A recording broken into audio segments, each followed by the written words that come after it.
తనకు దక్కవలసినటువంటి కీర్తి లేకపోతే తను ఏదైతే ఒక సక్సెస్ అవ్వడానికి అర్హత కలిగి ఉందో ప్రారంధ కర్మలను అనుసరించి ఆ ఫలితం తనకు దక్కింది మతంతో సంబంధం లేకుండా. అలాగే ఈరోజు ఫైనల్లో సక్సెస్ అయినటువంటి వీళ్ళిద్దరికీ రావాల్సిన ఖ్యాతి వీళ్ళకి వచ్చింది. ఇది హిందుత్వం ప్రకారం ఆ అమ్మాయి సక్సెస్ అవ్వడానికి ఇటు హిందువులు సక్సెస్ అవ్వడానికి కూడా ఒక లాజిక్ ఉంది. మరి మీ పీసు మతంలో మీ పీసును నమ్మితేనే సక్సెస్ అయితే, మీ పీసును నమ్మితేనే అద్భుతాలు జరిగితే అంతకుముందు 4 మ్యాచ్ల్లో ఎందుకు ఫెయిల్ అయ్యింది?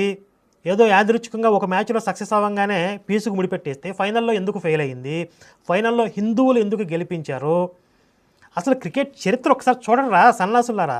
ధోని ఎంత ప్రెజర్లో ఉన్నటువంటి సందర్భాల్లో కూడా కొన్ని మ్యాచ్లు గెలిపించాడో. పాకిస్తాన్ మీద కానీ ఆస్ట్రేలియా మీద కానీ అసలు ఓడిపోతాం ఆశలు లేవు అన్న పరిస్థితుల్లో కూడా మ్యాచ్లు గెలిపించిన సందర్భాలు ఉన్నాయి ధోని. పెద్ద పెద్ద క్రికెటర్లు లేరా? యువరాజ్ సింగ్ కానీ, సచిన్ టెండూల్కర్ కానీ, రాహుల్ ద్రవిడ్ కానీ, సౌరవ్ గంగూలీ కానీ, లెజెండ్స్ లాంటి క్రికెటర్లు లేరా? కపిల్ దేవ్ లేడా? 1983 మ్యాచ్లో అసలు ఎలాంటి అంచనాలు లేకుండా వెళ్ళి ప్రపంచ కప్ గెలవలేదా? వాళ్ళందరూ హిందువులు కదా? అప్పుడు మీ పీసా అద్భుతాలు చేశాడా? అస్సలు సర్వసాధారణంగా జరిగే ఒక చిన్న సంఘటన పట్టుకుని ఎన్ని మత మార్పిడి ముఠాల రంగంలో దిగాయి చూడండి. అందుకది మిమ్మల్ని అసహించుకునేది, అందుకది ప్రపంచం మిమ్మల్ని చీగొట్టేది, మిమ్మల్ని కాండ్రించి ఉమ్మేది మీ మొహాల మీద. మీ బతుకులు